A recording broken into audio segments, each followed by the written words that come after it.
શ્રીલિંગ મહાપુરાણનો 57મો ભાગ 11મો અધ્યાય કલશેશ્વર સમીપ સ્થિત લિંગોના મહાત્મ્યનું વર્ણન। ઈશ્વર બોલ્યા કે હે સુરેશ્વરી, વારાણસીમાં તે લિંગના ઉત્તરમાં પશ્ચિમ તરફ મુખવાળું ચિત્રગુપ્તેશ્વર નામક લિંગ છે। અહીં જે મનુષ્ય ચિત્રગુપ્તેશ્વરના દર્શન કરે છે તે આ સંસારમાં ફરી આવતો નથી। હે શુભે, ચિત્રગુપ્તના પશ્ચિમમાં છાયા દ્વારા સ્થાપિત કરેલ અન્ય લિંગ સ્થિત છે। તે લિંગના દર્શન કરવાથી તડકાનું કષ્ટ થતું નથી। ત્યાં પશ્ચિમમાં વિનાયક વિદ્યમાન છે, તેમના દર્શન માત્રથી મનુષ્ય વિઘ્નોથી પરેશાન થતો નથી। તેમના પૂર્વમાં એક કુંડ તથા પશ્ચિમાભિમુખ લિંગ સ્થિત છે, તે સ્વયં વિરૂપાક્ષ નામક મુખલિંગ છે। હે ભામિની, તેની દક્ષિણમાં એક કૂપ છે, તે કૂપના દર્શનથી મનુષ્ય યમદ્વાર જોતો નથી। ત્યાં જે કૂપ સ્થિત છે તેમાં સ્નાન કરવું પુણ્યપ્રદ છે। ત્યાં દેવતાઓ દ્વારા અન્ય લિંગ પણ સ્થાપિત કરવામાં આવ્યા છે। કલશેના દક્ષિણમાં સમસ્ત પુણ્યોનું ફળ પ્રદાન કરનાર ગુહેશ્વર નામક પશ્ચિમાભિમુખ લિંગ સ્થિત છે। તેના દક્ષિણ ભાગમાં ત્યાં ઉત્તમેશ્વર તથા વામદેવ નામક બે લિંગ છે। હે દેવી, તેના પશ્ચિમ ભાગમાં ગંધર્વ પદ પ્રદાન કરનાર કમલાતશ્વર નામક પશ્ચિમાભિમુખ લિંગ સ્થિત છે। ત્યાં તે પ્રભુનું બીજ પશ્ચિમાભિમુખ લિંગ સ્થિત છે। નલકુંભેરેશ્વર નામક તે લિંગ સવ સિદ્ધિપ્રદ છે। હે દેવી, તેની દક્ષિણમાં પ્રસિદ્ધ મણિકર્ક વિદ્યમાન છે અને તેની આગળ સર્વ પાપ હર મહાતીર્થ સ્થિત છે। મણિકેશ્વર કુંડમાં મધ્યમાં સ્થિત છે, તેમના દર્શનથી આ શરીરથી જ સિદ્ધિ પ્રાપ્ત થાય છે। તેના ઉત્તર વિભાગમાં પરમેશ્વર નામક પશ્ચિમાભિમુખ લિંગ સ્થિત છે, તેના પૂજનથી મનુષ્ય વૃદ્ધાવસ્થાથી બાધિત થતો નથી। હે દેવી, તેની નજીક ધર્મરાજ દ્વારા સ્થાપિત પશ્ચિમાભિમુખ લિંગ સ્થિત છે, તે પાપનાશક છે। હે દેવી, તેની પશ્ચિમમાં નિર્જરેશ્વર નામક અન્ય ચતુર્મુખ લિંગ વિદ્યમાન છે, તે શ્રેષ્ઠ લિંગ વ્યાધિનાશક છે। તેના નૈઋત્ય કોણમાં એક પૂર્વાભિમુખ લિંગ સ્થિત છે, તે શુભ કર્મ કરનાર જે પિતામહ તથા અતિકાય વગેરે તે પુણ્યશાળી લોકો અહીં સ્નાન કરીને, શાસ્ત્રોક્ત વિધિથી પિંડદાન કરીને તથા નંદીશ્વર લિંગના દર્શન કરીને બ્રહ્મલોકથી કદી ચ્યુત થતા નથી। તે લિંગના દક્ષિણમાં વરુણ દ્વારા સ્થાપિત વરુણેશ્વર નામક બીજું લિંગ સ્થિત છે। તેના દક્ષિણ ભાગમાં એક પશ્ચિમાભિમુખ લિંગ સ્થિત છે। મારી ભક્તિથી યુક્ત થઈને દૈત્યરાજ બાણાસુરે આ લિંગની સ્થાપના કરી હતી। હે દેવી, તેની દક્ષિણમાં સર્વ ધર્મનું ફળ આપનારું કુષ્માંડેશ્વર નામક પશ્ચિમાભિમુખ લિંગ છે। હે દેવી, તેની પૂર્વમાં રાક્ષસ દ્વારા સ્થાપિત એક લિંગ છે। તેના દક્ષિણ ભાગમાં ગંગા દ્વારા સ્થાપિત ગંગેશ્વર નામક લિંગ સ્થિત છે, તે દેવલોક પ્રદાન કરનારું છે। હે દેવેશી, તેની ઉત્તરમાં નદીઓ દ્વારા ગંગાના તટ પર અનેક લિંગોની સ્થાપના કરવામાં આવી છે। ત્યાં વૈવતેશ્વર નામક લિંગના દર્શન કરવાથી મૃત્યુનો ભય દૂર થઈ જાય છે। વૈવત્સના પશ્ચિમમાં પશ્ચિમાભિમુખ લિંગ સ્થિત છે। હે ભદ્રે, પોતાના કલ્યાણની ઈચ્છાવાળા આદિત્યો દ્વારા તે સ્થાપિત કરવામાં આવ્યું છે। હે ભદ્રે, તેની આગળ સર્વ પાપોનો નાશ કરનારું વજ્રેશ્વર નામક પશ્ચિમાભિમુખ લિંગ સ્થિત છે। હે યશસ્વીની, તે લિંગમાં છાયા જેવું દેખાય છે, જે તેમાં છાયાના દર્શન કરે છે તે પાપથી લિપ્ત થતો નથી। હે દેવી, તેની આગળ સર્વ પાપહર તારકેશ્વર નામક પૂર્વાભિમુખ શુભ લિંગ સ્થિત છે। આ લિંગના પૂજનથી મનુષ્યને જ્ઞાનની પ્રાપ્તિ થાય છે। હે દેવેશી, ત્યાં કનકેશ્વર નામક બીજું લિંગ છે, તેના પૂજનથી એ સ્વયં સુવર્ણ પ્રદાન કરે છે। કનકેશ્વરના ઉત્તરમાં સર્વ પાપોને નષ્ટ કરનારું મનુજેશ્વર નામક પશ્ચિમાભિમુખ મુખલિંગ સ્થિત છે। હે દેવી, તેની આગળ એક પૂર્વાભિમુખ લિંગ સ્થિત છે। હે દેવી, ઇન્દ્રે મારી ભક્તિથી તેને સ્થાપિત કર્યું છે, તેના દર્શન માત્રથી જ્ઞાન પ્રાપ્ત થઈ જાય છે। હે દેવી, તેના દક્ષિણ ભાગમાં રંભા દ્વારા મુખલિંગ સ્થાપિત કરવામાં આવ્યું છે, તે લિંગ દક્ષિણાભિમુખ છે। ઇન્દ્રેશ્વરના ઉત્તરમાં એક પશ્ચિમાભિમુખ લિંગ છે। હે ભદ્રે, દેવરાજની પત્ની સચીએ તેની સ્થાપના કરી છે, તેના ઉત્તર ભાગમાં લોકપાલો દ્વારા લિંગ સ્થાપિત કર્યું છે। દેવતાઓ, અસુરો, મરુદગણો, યક્ષ, નાગ, ગંધર્વ, કિન્નર, અપ્સરાઓ, લોકપાલો અને દેવતાઓ દ્વારા ત્યાં અનેક લિંગોની સ્થાપના કરી છે। તેની દક્ષિણમાં મહાપાતકોનો નાશ કરનારું પૂર્વાભિમુખ લિંગ સ્થિત છે। હે ભદ્રે, તે ફાલ્ગુન દ્વારા તે લિંગ સ્થાપિત કરવામાં આવ્યું છે। તેની દક્ષિણ દિશામાં મહાપાશુપતેશ્વર નામક લિંગ સ્થિત છે। હે દેવેશી, તેના દર્શનથી મનુષ્ય સંપૂર્ણ જ્ઞાનને પાત્ર થઈ જાય છે। હે દેવી, તેના પશ્ચિમમાં સમુદ્ર દ્વારા એક લિંગની સ્થાપના કરી છે। તેના દક્ષિણ ભાગમાં લોક પ્રસિદ્ધ પશ્ચિમાભિમુખ ઈશાન લિંગ સ્થિત છે। હે દેવી, તેના દર્શનથી મનુષ્ય પોતાનો ઉદ્ધાર કરી લે છે। હે દેવી, તેની પણ પૂર્વમાં વારાણસીની અંતર્ગત લાંગીલી નામક લિંગ છે। સર્વ ઈશ્વરોથી યુક્ત અને શુભ તે લિંગ મોક્ષપ્રદ છે। કલયુગને ભયંકર હાહાકારયુક્ત તથા અચેતન જાણીને હું બ્રાહ્મણોના હિત માટે તે સ્થાનમાં સ્થિત છું। તે મૂર્તિ દિવ્ય છે તથા તેને દિવ્ય જ્ઞાન કહેવામાં આવ્યું છે। વિપ્ર પર અનુગ્રહ કરવા માટે હું તેમને વ્રતથી યુક્ત કરું છું। બ્રહ્મચારી, ગૃહસ્થ, વાનપ્રસ્થ તથા યતિ આમનામાં પરસ્પર ભેદ છે અને એ અલગ અલગ રૂપોમાં અલગ રૂપે સ્થિત છે। જ્ઞાન રહિત એ બધા વારંવાર જન્મ લેનારા કહેવાય છે। બ્રાહ્મણોના હિત માટે મેં પાશુપાતનું જ્ઞાન પ્રકાશિત કર્યું। હે મહાભાગે, જે 6 અંગો તથા 12 પદ અને ક્રમ સહિત બધા વેદ તથા બધા યોગશાસ્ત્ર છે તેમને લઈને દહીંથી ઘીની જેમ વેદમાં પાશુપાત વ્રતને પ્રકાશિત કરવામાં આવ્યું છે. હે મહાભાગે, પાશુપાત વ્રત કરનારે 6 મહિનામાં ઐશ્વર્ય પ્રાપ્ત થાય છે. જેના જેના વ્રત તથા યોગનો પ્રભાવ હોય છે તે જ યોગ જ્ઞાનીઓમાં ધર્મ તથા સુખ સ્થિત રહે છે. હે યશસ્વીની, ધર્મ, ઇન્દ્રિય નિગ્રહ, અહિંસા, સત્ય તથા વિદ્યા ધ્યાન આ બધા બ્રાહ્મણો માટે સમાન રૂપે વિહિત છે. બધા સાથે મિત્રતાનો ભાવ રાખનાર બ્રાહ્મણ સદા ઉત્તમ ગતિ પ્રાપ્ત કરે છે. પાશુપાત વ્રતની ભસ્મ ધારણ કરવી જોઈએ. અંતર્યાગ કરનાર તથા લિંગ નિર્માલ્યધારી યતિને પોતાના નિવાસસ્થાનમાં રહેવું જોઈએ. શિવની ભાવના કરીને તે દેવાધિદેવની દક્ષિણામૂર્તિમાં આસ્થા રાખીને જપ, ગીત, સ્તુતિ વગેરે કાર્યોમાં સદા સંલગ્ન રહેવું જોઈએ. સ્ત્રી તથા શૂદ્ર સાથે વાતચીત કરવી નહીં અને શૂદ્રના અન્નનો સદા ત્યાગ કરવો જોઈએ. શૂદ્રના અન્ન રસથી પુષ્ટ વ્યક્તિનું પ્રાયશ્ચિત કઈ રીતે થઈ શકે? બ્રાહ્મણનું અન્ન અમૃત, ક્ષત્રિયનું અન્ન દૂધ અને વૈશ્યના અન્નને અન્ન કહ્યું છે અને શૂદ્રના અન્નને રુધિર કહેવામાં આવ્યું છે. તેથી હે દેવી, જો કોઈ મારા લોકની ઈચ્છા કરતો હોય તો તેણે શૂદ્રના અન્નનો ત્યાગ કરવો જોઈએ અને સ્મશાનવાસી તથા ધર્માત્મા થઈને જે ઉપલબ્ધ હોય તે અન્નથી નિર્વાહ કરવો જોઈએ. સર્વદા રુદ્રનું સ્મરણ કરનાર રુદ્રનું સાયુજ્ય પ્રાપ્ત કરે છે અને વિશેષ રૂપે આ ક્ષેત્રમાં 6 મહિનામાં જ જ્ઞાન પ્રાપ્ત કરે છે. જે શિવજીની નિત્ય પૂજા કરે છે તે નિશ્ચિત રૂપે મોક્ષ પ્રાપ્ત કરે છે, એમાં સંદેહ નથી. સિદ્ધ લિંગોની પૂજા કરનાર રાગ દ્વેષથી મુક્ત થઈને જાય છે. જે મનુષ્ય ત્યાં સિદ્ધ લિંગોની પૂજામાં સંલગ્ન રહે છે તેમનો પણ મારા દ્વારા મોક્ષ થઈ જાય છે. હે મહાવ્રતે, હું 22મા ચતુર્યુગમાં વારાણસીમાં નકુલિશ નામે આ સ્થાનમાં સ્થિત રહીશ. દેવતાઓ કલયુગમાં તે લિંગમાં આવિર્ભૂત મારા દર્શન કરશે. હે દેવીસી, આ સ્થાન પર સ્વર્ગમાં નિવાસ કરનારા વકરાની મધુપિંગ શ્વેતકેતુ નામવાળા મારા પુત્ર આ લિંગમાં મહાઐશ્વર્ય પ્રાપ્ત કરીને શ્રેષ્ઠ યોગ ગતિને પ્રાપ્ત થયા નકુલિશ નામક દેવનું લિંગ પૂર્વાભિમુખ સ્થિત છે. તે લિંગ 4 પુરુષોથી યુક્ત થઈને સ્થિત છે. હે દેવી, તેના તથા નકુલેશ્વર અને કપિલેશ્વરના દર્શન કરીને મનુષ્ય રુદ્રનું સાલોક્ય પ્રાપ્ત કરે છે. આ જ પંચાયત જે પહેલાં જ કહી દેવામાં આવ્યું છે. મારું આ વ્રત સેવન પરમ રહસ્યમય છે. જે મારી ભક્તિથી રહે છે તેને આ વિશે કંઈ કહેવું ન જોઈએ. પાશુપદમાં રમ્યક વ્રત નિશાન કહેવામાં આવે છે. હે દેવી, ઇન્દ્રે આ લિંગોના દર્શનથી આ પદને પ્રાપ્ત કર્યું હતું, એમાં સંદેહ નથી. આ લિંગના દર્શનથી મનુષ્યની સદા મારામાં પ્રીતિ સ્થિર થઈ જાય છે. અવિમુક્ત ક્ષેત્ર, મહાક્ષેત્ર તથા સિદ્ધગણો દ્વારા સેવિત છે. હે દેવી, જે અહીં શિવનું પૂજન કરે છે તેનો અવશ્ય મોક્ષ થઈ જાય છે, એમાં સંશય નથી. સિદ્ધિની ઈચ્છાવાળા દ્વિજ શ્રેષ્ઠ અહીં સિદ્ધિ પ્રાપ્ત કરશે. મારું વ્રત કરનાર ધર્મનિષ્ઠ મહાત્માઓ તથા દ્વિજોને અહીં આપવામાં આવેલું દાન સદા અક્ષય થશે. હે યશસ્વીની, જે વ્યક્તિ મારા પરાયણ થઈને અહીં એક દિવસ ઉપવાસ કરે છે તે 100 વર્ષના ઉપવાસનું ફળ પ્રાપ્ત કરે છે. ત્યાર પછી આવે છે 12મો અધ્યાય, અવિમુક્ત તથા તેના સમીપમાં સ્થિત લિંગોનું મહાત્મ્ય વર્ણન. ઈશ્વર બોલ્યા કે હે સૂર્યેશ્વરી, હવે હું વારાણસીમાં સ્થિત અને અન્ય લિંગોનું વર્ણન કરીશ જે દેવોના દેવ પ્રિય સ્થાન છે. હે દેવી, પૂર્વકાળમાં અંતરિક્ષમાં સ્થિત રાક્ષસો દ્વારા ચંદ્રશેખર શિવનું તે લિંગ શીઘ્રતાપૂર્વક લાવવામાં આવ્યું. જ્યારે તે રાક્ષસ આ સ્થાનમાં આવ્યા ત્યારે શિવજીએ વિચાર્યું કે હવે મારા અવિમુક્તમાં મોક્ષ સંભવ નથી, તો પછી એ કઈ રીતે થશે? જ્યારે તે દેવેશ પ્રભુ આવો વિચાર કરી રહ્યા હતા તે જ સમયે તે સ્થાનમાં કુકટનો અવાજ થવા લાગ્યો. હે દેવી, તે અવાજ સાંભળીને સંતપ્ત મનવાળા તે રાક્ષસ ડરીને લિંગને છોડીને પ્રભાતકાળમાં ચાલ્યા ગયા. હે દેવી, રાક્ષસોના ચાલ્યા ગયા પછી તે લિંગ ત્યાં જ સ્થિત થઈ ગયું. તે સુંદર તથા શુભ્ર સ્થાનમાં સ્વયં દેવોના દેવ પ્રભુ વિરાજમાન થઈ ગયા. તેની મધ્યમાં તેઓ અવિમુક્ત સ્વરૂપે સ્થિત થયા, તે માટે તેને અવિમુક્ત કહેવામાં આવે છે. અવિમુક્તમાં દેવતાઓ દ્વારા શિવનું નામ પુણ્યતમ અક્ષરોથી યુક્ત કહેવામાં આવ્યું છે. સ્થાવર જંગમમાં જે પ્રાણી ત્યાં પંચતત્વને પ્રાપ્ત થાય છે તેમના માટે આ મોક્ષપ્રદ છે. હે દેવેશી, એ સ્થાનમાં કુકુટ સદા રહે છે. પોતાનું કલ્યાણ કામના કરનારા લોકો દ્વારા પૂજિત થઈને તેઓ કુકુટ મરઘા આજે પણ ત્યાં જોવા મળે છે. જે મનુષ્ય ત્યાં અવિમુક્ત લિંગના દર્શન કરશે તેનો કદી પુનર્જન્મ થતો નથી. તે લિંગના દક્ષિણ ભાગમાં એક સુંદર જ્ઞાન વાપી છે. તેનું જળ પીવાથી પુનર્જન્મ થતો નથી. હે યશસ્વીની, તે જળ પીવા માત્રથી જ પુરુષના હૃદયમાં 3 લિંગ ઉત્પન્ન થાય છે. હે મહાદેવી, આ રહસ્ય કોઈને પણ કહેવું નહીં. દેવોના દેવની આજ્ઞાથી પશ્ચિમ તટ પર આવીને ત્યાં વિદ્યમાન દંડપાણી તે જળની સદા રક્ષા કરે છે. પૂર્વમાં તારક દેવી સદા જળની રક્ષા કરે છે. ઉત્તરમાં નંદીશ તથા દક્ષિણમાં મહાકાળ દ્વારા ભક્તોના પ્રિય તે જળની રક્ષા કરે છે. વિષ્ણુ બોલ્યા કે હે દેવી, તે શ્રેષ્ઠ તથા જળમય મૂર્તિ મારી જ છે. હે દેવી, તે દુર્લભ મૂર્તિ પાપી લોકો માટે અપ્રાપ્ય છે.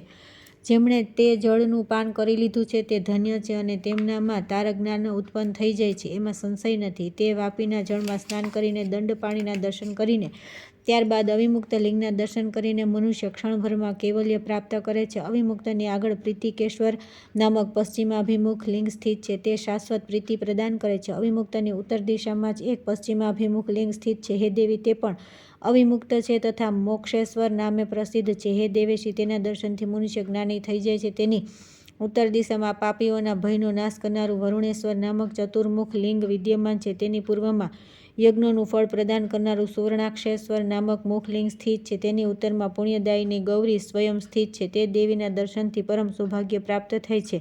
તે સુવર્ણાક્ષેશ્વર દેવના દક્ષિણમાં નિકુંભ નામક ગણ વિદ્યમાન છે. હે દેવી, તેના દર્શન કરીને મનુષ્ય ક્ષેત્રવાસ પ્રાપ્ત કરે છે.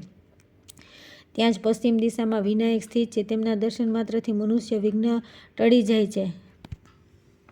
નિકુંભમાં પૂર્વમાં એક પશ્ચિમાભિમુખ લિંગ સ્થિત છે. તે સાક્ષાત વિજય નામક મુખલિંગ છે. ત્યાં જ દક્ષિણમાં શુક્રેશ્વર નામક મુખલિંગ છે. હે ભદ્રે, શુક્રાચાર્ય તેને પૂર્વકાળમાં સ્થાપિત કર્યું હતું. હે ભદ્રે, તે પૂર્વાભિમુખ છે તથા શિવલોક પ્રદાન કરનારું છે. હે દેવી, તેની ઉત્તર દિશામાં પશ્ચિમાભિમુખ એક મુખલિંગ સ્થિત છે. હે દેવી, તે દિવ્યાની દ્વારા સ્થાપિત કરવામાં આવ્યું છે. હે ભદ્રે, તેની આગળ પશ્ચિમાભિમુખ લિંગ સ્થિત છે. દેવતાઓના આચાર્ય બૃહસ્પતિના પુત્ર કચ્છ દ્વારા તે લિંગ સ્થાપિત કરવામાં આવ્યું છે. હે સુવ્રતે, તેની નજીકમાં એક કૂપ છે. તેમાં સ્નાન કરનાર મનુષ્યને સર્વ પ્રકારના યજ્ઞોનું ફળ મળે છે. તેના પશ્ચિમ ભાગમાં ભગવાન શિવ અને મા પાર્વતી સ્થિત છે. જે ખોટું કામ કરનારા મનુષ્યો છે તે બધાને પણ તેઓ ભક્તિ આપે છે. શુક્રેશ્વરની પૂર્વમાં સર્વ પ્રાણીઓને મોક્ષ આપનાર અનકેશ્વર નામક પશ્ચિમાભિમુખ લિંગ સ્થિત છે. તેના પૂર્વ ભાગમાં ગણોથી ઘેરાયેલું ગણેશ્વર નામક પ્રસિદ્ધ લિંગ વિદ્યમાન છે. તે સૌને હર્ષ પ્રદાન કરનારું છે. ત્યાર પછી આવે છે 13મો અધ્યાય. ભગવાન શ્રીરામ, દત્તાત્રેય, હરિકેશ, પ્રિયવ્રત તથા બ્રહ્માજી દ્વારા સ્થાપિત લિંગોનું વર્ણન. ઈશ્વર બોલ્યા કે હવે હું વારાણસીમાં સ્થિત અન્ય લિંગોનું વર્ણન કરીશ. લંકાથી પાછા ફરતા શ્રી રામચંદ્રજીએ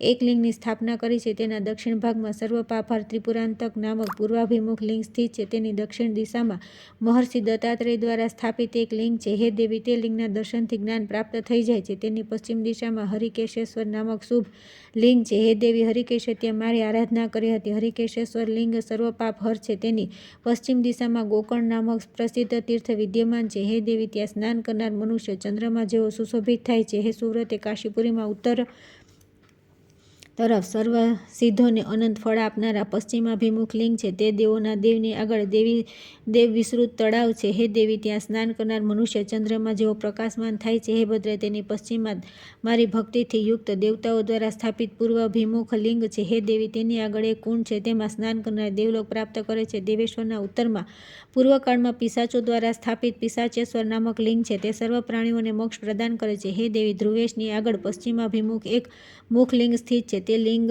કુંડના તટ પર છે. સર્વ પ્રકારનું સુખ પ્રદાન કરનારું તે લિંગ વિદ્યાનાથ નામે વિખ્યાત છે. તેના નૈઋત્ય કોણમાં પૂર્વકાળમાં મનુ દ્વારા સ્થાપિત પૂર્વાભિમુખ લિંગ છે. તે લિંગ કુંડની દક્ષિણમાં સ્થિત છે. તેના દર્શનથી સર્વ પાપોનો નાશ થઈ જાય છે. વૈદ્યનાથના પૂર્વમાં દેવતાઓને વર પ્રદાન કરનારો મુચુકેન્દેશ્વર નામક પૂર્વાભિમુખ લિંગ છે. તે લિંગ રાજા પ્રિયવ્રતના બધા યજ્ઞોનું ફળ પ્રદાન કરનારું છે. હે દેવી, તેની દક્ષિણમાં સમસ્ત પાપોનો નાશ કરનારું ગૌતમેશ્વર નામક પૂર્વાભિમુખ લિંગ સ્થિત છે. તેના દર્શનથી મનુષ્યને સામવેદનું ફળ પ્રાપ્ત કરે છે. તેની દક્ષિણમાં વિભાંડેશ્વર નામક લિંગ છે. તેની દક્ષિણમાં ઋષ્યશૃંગેશ્વર નામક લિંગ સ્થિત છે. તેની પૂર્વમાં બ્રહ્મેશ્વર લિંગ છે. બ્રહ્મેશ્વરના કોણમાં પિશાચેશ્વર નામક લિંગ છે. હે દેવી, પર્જન્યેશ્વર નામે પ્રસિદ્ધ લિંગ પશ્ચિમાભિમુખ સ્થિત છે. પર્જન્યેશ્વર નામનું લિંગ ભોગ તથા મોક્ષપ્રદ છે. તેની પૂર્વમાં નહુસેશ્વર નામક લિંગ છે. તેની પૂર્વમાં દેવદેવી સ્થિત છે. વિશાલાક્ષી નામે વિખ્યાત તે દેવી સર્વ ભક્તોને ફળ પ્રદાન કરનારા છે. તેના દક્ષિણ ભાગમાં જરાસંધેશ્વર નામક ચતુર્મુખ લિંગ સ્થિત છે. હે દેવી, તે લિંગના દર્શન કરવાથી તે સર્વ કામના સિદ્ધ કરે છે. તેની દક્ષિણમાં સર્વ પ્રાણીઓને સુખ પ્રદાન કરનારી ભોગા લલિતકા સ્થિત છે. તે સર્વ સિદ્ધ આપનારી છે. જરાસંધેશ્વર આગળ સુવર્ણનું ફળ પ્રદાન કરનારું હિરણ્યાક્ષેશ્વર નામક પૂર્વાભિમુખ લિંગ સ્થિત છે. તેના દક્ષિણ ભાગમાં યયાતીશ્વર નામક પૂર્વાભિમુખ લિંગ વિદ્યમાન છે. તે લિંગ સર્વ કામનાઓનું ફળ આપનારું છે. તેના પશ્ચિમ ભાગમાં બ્રહ્મેશની સમીપ પશ્ચિમાભિમુખ વાળું એક લિંગ સ્થિત છે. લિંગમાં દર્શન કરીને મનુષ્ય વેદોનું ફળ પ્રાપ્ત કરે છે. અગસ્ત્યની સમીપમાં એક મુખલિંગ સ્થિત છે. પૂર્વકાળમાં ગંધર્વ વિશ્વાવસુએ તે લિંગ સ્થાપિત કર્યું હતું. અગત્યેશ્વરની પૂર્વમાં મંડેશ નામક પ્રસિદ્ધ પશ્ચિમ તરફ મુખવાળું એક લિંગ વિદ્યમાન છે. તે લિંગ મનુષ્યોને વીર સિદ્ધિ પ્રદાન કરનારું છે. હે દેવી, તેની દક્ષિણમાં વિધિ સ્થિત છે. હે પાર્વતી, વિધિ દ્વારા સ્થાપિત તે લિંગ પશ્ચિમાભિમુખ છે. વિધિશ્વરની દક્ષિણમાં સર્વત્ર પ્રસિદ્ધ એક તીર્થ છે. ત્યાં દશાશ્વમેધિક નામક લિંગ સ્વયં સ્થિત છે. હે દેવી, તેના દર્શન કરીને મનુષ્ય અશ્વમેઘનું ફળ પ્રાપ્ત કરે છે. દશાશ્વમેઘની ઉત્તરમાં માતૃકાઓ સ્થિત છે. તેમના મુખમાં એક કુંડ સ્થિત છે. ત્યાં જે મનુષ્ય અથવા સ્ત્રી સ્નાન કરે છે તે માતૃકાઓની કૃપાથી વાંછિત ફળ પ્રાપ્ત કરે છે. અગત્યેશની દક્ષિણમાં સર્વ પ્રકારના આરોગ્યની વૃદ્ધિ કરનારું પુલચેશ્વર નામક પૂર્વાભિમુખ લિંગ સ્થિત છે. તેના દક્ષિણ ભાગમાં સર્વ સિદ્ધિઓ પ્રદાન કરનાર પુષ્પદંતેશ્વર નામક એક લિંગ સ્થિત છે. તેની આગળ કોણમાં એક મહાન લિંગ વિદ્યમાન છે. તે લિંગ દેવર્ષિ દ્વારા સ્થાપિત કરવામાં આવ્યું છે અને સર્વ પ્રકારની સિદ્ધિઓ આપનારું તેના પૂર્વ ભાગના મહાન આશ્ચર્યજનક લિંગ વિદ્યમાન છે. સિદ્ધેશ્વર નામક પૂર્વાભિમુખ સ્થિત તે લિંગ પંચોપચાર પૂજા દ્વારા સ્વપ્નસિદ્ધ પ્રદાન કરે છે. ત્યાર પછી આવે છે 14મો અધ્યાય. હરિશ્ચંદ્રેશ્વર, નૈઋતેશ્વર, અંબરીશેશ્વર, શંકુકર્ણેશ્વર, કપર્દીશ્વર, અંગારેશ્વર તથા છાગલેશ્વર વગેરે લિંગોના મહિમાનું વર્ણન. ઈશ્વર બોલ્યા કે હવે હું હરિશ્ચંદ્ર નામક અન્ય શુભ લિંગોનું વર્ણન કરીશ, જ્યાં મહાબલી હરિશ્ચંદ્ર સિદ્ધ થયા હતા. હે દેવી, તેના દર્શન કરીને મનુષ્ય રુદ્રનું પદ પ્રાપ્ત કરીને તે પૂર્વાભિમુખ લિંગ સ્વર્ગલોક પ્રદાન કરનારું છે. હે દેવી, હરિશ્ચંદ્રની પશ્ચિમમાં બીજું પૂર્વાભિમુખ એક લિંગ સ્થિત છે. તે નૈઋતેશ્વર નામે પ્રસિદ્ધ છે. હે દેવી, તેના દર્શનથી મનુષ્ય કૈવલ્ય ધામ પ્રાપ્ત કરે છે. તેની દક્ષિણ દિશામાં અંગિરશેષ નામે પ્રસિદ્ધ પૂર્વાભિમુખ લિંગ સ્થિત છે. તે વૈરાગ્ય સુખ પ્રદાન કરનારું છે. હે દેવી, તેના દક્ષિણ ભાગમાં અતિ ઉત્તમ ક્ષેમેશ્વર લિંગ વિદ્યમાન છે. તેના દક્ષિણ ભાગમાં કેદાર નામક પ્રસિદ્ધ લિંગ છે. હે દેવી, તેના દર્શન કરીને મનુષ્ય રુદ્રનો અનુચર થઈ જાય છે. કેદારના દક્ષિણમાં દેવલોક પ્રદાન કરનારું નીલકંઠ નામક પૂર્વાભિમુખ લિંગ સ્થિત છે.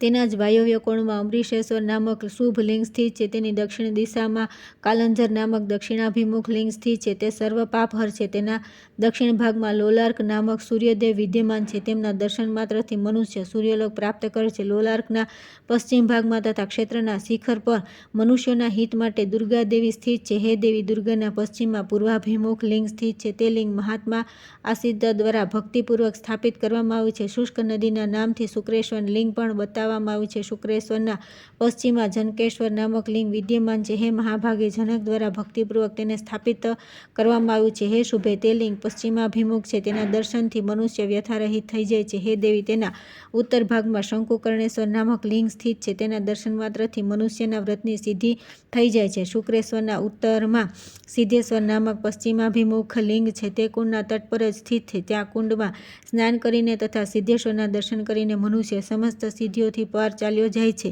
શંકુકર્ણેશ્વરના વાયવ્ય ભાગમાં દેવતાઓ તથા સિદ્ધોથી વંદિત મંડવેશ નામક લિંગ વિદ્યમાન છે. તેની સમીપમાં સ્વયં દેવ શિવજી સ્થિત છે. હે દેવી, તે મહાપ્રભુ તથા ગણો તથા દેવી પાર્વતી સાથે ઘેરાયેલા રહીને વિરાજે છે અને સ્વયં ક્ષેત્રની રક્ષા કરે છે.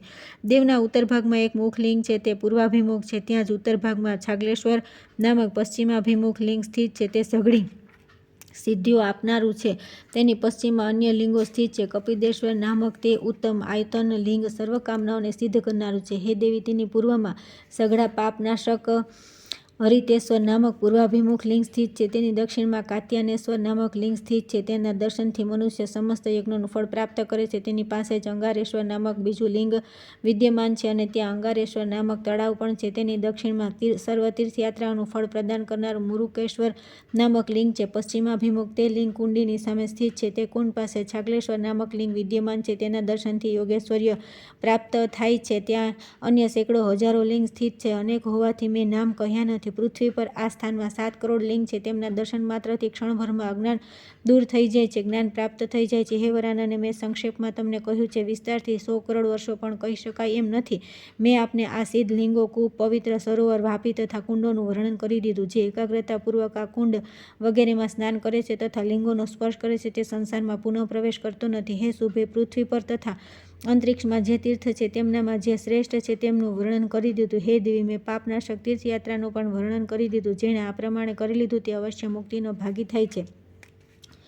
ત્યાર પછી આવે છે 15મો અધ્યાય ચતુર્દશાયતન, અષ્ટાયતન તથા પંચાયતન યાત્રાનું વર્ણન. ઈશ્વર બોલ્યા કે હે વરાનને, હવે હું અન્ય મહાભાગ્યપ્રદ લિંગોનું વર્ણન કરીશ. ચતુર્દશાયતન, અષ્ટાયતન, પંચાયતન, લલિતા, વિનાયક તથા જે નવદુર્ગા છે એ બધા વિશે હું બતાવી ચૂક્યો છું. હે વરાનને, આ યાત્રા કરવી જોઈએ અને આ બતાવેલા રહસ્યને કોઈને કહેવું નહીં. સર્વપ્રથમ શૈલેષના દર્શન કરીને તથા વારણા નદીમાં સ્નાન કરીને, ફરી સંગમમાં સ્નાન કરીને તથા સંગમેશ્વરના દર્શન કરીને, ત્યાર પછી સ્વરલીનમાં સ્નાન કરીને તથા સ્વરલીનેશ્વરના દર્શન કરી, પુનઃ મંદાકિનીમાં સ્નાન કરીને તથા મધ્યમેશ્વરના દર્શન કરીને, પુનઃ હિરણ્યગર્ભમાં સ્નાન કરીને તથા ઈશ્વરના દર્શન કરીને, ત્યાર પછી મણિકર્ણિકામાં સ્નાન કરીને તથા ભગવાન ઈશ્વરના દર્શન કરીને, પુનઃ ત્યાં તે કૃપમાં સ્નાન કરીને તથા ગોપ્રેશરના દર્શન કરીને, પુનઃ કપિલાહદમાં સ્નાન કરીને તથા વૃષભધ્વજના દર્શન કરીને, ઉપશાંતિ દેવની દક્ષિણમાં સ્થિત જે ઉત્તમ કૂપ છે તે કૂપમાં સ્નાન કરીને મનુષ્ય જ્યેષ્ઠ સ્થાનનું અર્ચન કરવું જોઈએ. ત્યારબાદ સમુદ્ર કૂપમાં સ્નાન કરીને દેવના દર્શન પૂજન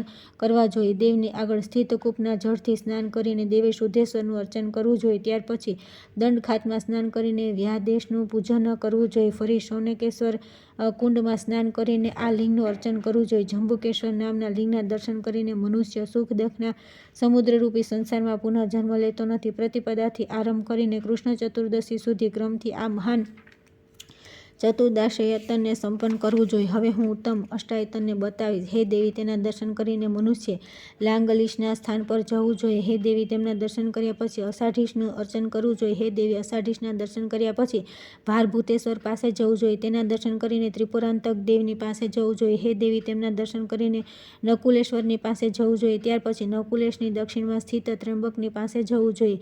આ પ્રમાણે મેં તમને અષ્ટાતન વિશે જણાવી દીધું. જે મનુષ્ય અષ્ટાયતનના દર્શન પૂજન કરશે તેઓ ગમે ત્યાં દેહ ત્યાગ કરે તો પણ રુદ્રલોકને પ્રાપ્ત થશે. ઈશ્વર બોલ્યા કે હે દેવી, હું પહેલાં જ ઉત્તમ પંચાયતનનું વર્ણન કરી ચૂક્યો છું. ઉત્તમ પંચાયતનમાં નિવાસ કરવાનું મને સારું લાગે છે. હે દેવી, વારાણસીમાં એમની ઉત્તર દિશામાં અને મારાથી ઉત્તરમાં આ સ્થાન પર ભસ્મ ધારણ કરીને દ્રઢ વ્રતમાં સ્થિત થઈને વિપ્રો અહીં એકાંતવાસ કરે છે. કેટલાક લોકો આ સ્થાનને તેમનું ઉત્તમ સ્થાન કહે છે. તે મૂર્તિ દિવ્ય તથા શ્રેષ્ઠ છે. હું સદા અહીં એકાંતેશ્વર સ્થિત છું. ઉત્પત્તિ તથા સ્થિતિના સમયે હું તે અયાતનમાં સ્થિત રહું છું. જે આ વાતને જાણે છે તે પાપથી લિપ્ત થતો નથી. હે શુભે, આ સત્ય છે, સત્ય છે, સત્ય છે, 3 વાર સત્ય છે, અન્યથા નથી. જો કોઈ મારા લોકની ઈચ્છા કરતો હોય તો તુરત ત્યાં જાય છે. હે દેવી, આ પ્રમાણે મેં વિસ્તારપૂર્વક ફરીથી તમને આ બતાવી દીધું. ઈશ્વર બોલ્યા કે અવિમુક્તેશ્વર, સ્વરલીનેશ્વર તથા શુભ મધ્યમેશ્વર આ ત્રિકંટક નામવાળા છે તથા મૃત્યુ સમયે અમૃત પ્રદાન કરનારા છે. હે શુભે, મેં આ ક્ષેત્રના મહત્વનું કારણ તમને બતાવી દીધું. આ વારાણસી પુણ્યમયી, શ્રેષ્ઠ તથા પશુપતિના ભક્તોની પ્રિય છે. આ પ્રાણી માત્રના મોક્ષની હેતુ છે. અવિમુક્તેશ્વર, સ્વર્ણેશ્વર, ઓમકારેશ્વર, ચંડેશ્વર, મધ્યમેશ્વર, કૃતિવાસેશ્વર આ ષડલિંગ કહેવાય છે. અવિમુક્ત મહાક્ષેત્રમાં આ મારું પરમ ગુહ્ય સ્થાન છે. જો કોઈ પરમપદ ચાહે છે તો તેણે ઉપદેશપૂર્વક આનું મહાત્મ્ય જાણવું જોઈએ. આ રહસ્યમય મહાત્મ્ય યોગ્ય વ્યક્તિ સિવાય પ્રકાશિત કરવું નહીં. હવે હું યાત્રાકાળનું વર્ણન કરીશ. તેના જ કામકુંડમાં સ્નાન તથા પૂજનમાં તત્પર દેવતાઓએ ચૈત્ર માસમાં આ શુભ યાત્રા કરી હતી. વિમલેશ્વર કુંડના સ્નાન પૂજનમાં તત્પર દૈત્યરાજોએ વૈશાખ માસમાં પૂર્વકાળમાં આ સ્થાનની યાત્રા કરી હતી. રુદ્રાવાસ કુંડના સ્નાન પૂજનમાં તત્પર સિદ્ધોએ જ્યેષ્ઠ માસમાં પૂર્વકાળમાં આ સ્થાનની યાત્રા કરી હતી. શ્રીદેવીના કુંડમાં સ્થિત થઈને સ્નાન પૂજનમાં તત્પર રહેનાર ગંધર્વો દ્વારા અષાઢ માસમાં મારા આ સ્થાનની યાત્રા કરી હતી. લક્ષ્મીકુંડમાં સ્થિત થઈને સ્નાન પૂજનમાં તત્પર વિદ્યાધરોએ શ્રાવણ માસમાં સ્થાનની યાત્રા કરી હતી. કપિલહદમાં સ્નાન પૂજનમાં તત્પર પિતૃઓએ આસો માસમાં આ સ્થાનની યાત્રા કરી હતી. માર્કંડેય હદમાં સ્થિત રહીને સ્નાન પૂજનમાં તત્પર ઋષિઓએ કાર્તિક માસમાં યાત્રા કરી હતી. કપાલમોચનમાં સ્થિત રહીને સ્નાન પૂજનમાં તત્પર વિદ્યાધરોએ માર્ગશીર્ષ માસમાં આ યાત્રા કરી હતી. ગુહ્યકોએ સમાહિત થઈને પોષ માસમાં આ યાત્રા કરી હતી. પિશાચોએ સમાહિત ચિત્તે માઘ માસમાં આ યાત્રા કરી હતી. ધનદેશ્વર કુંડમાં સ્થિત થઈને સ્નાન પૂજનમાં તત્પર યક્ષોએ પણ સમાહિત થઈને માઘ માસમાં આ યાત્રા કરી હતી. કોટી તીર્થમાં સ્થિત થઈને સ્નાન પૂજામાં તત્પર પિશાચોએ ફાગણ માસમાં આ યાત્રા કરી હતી. ગોકર્ણ કુંડમાં સ્થિત થઈને સ્નાન પૂજનમાં તત્પર પિશાચોએ સમાહિત થઈને ફાગણ માસની ચતુર્દશી તિથિએ આ યાત્રા કરી હતી. તેથી હે દેવી, તે પ્રસિદ્ધ પિશાચી નામવાળી કહેવાય છે.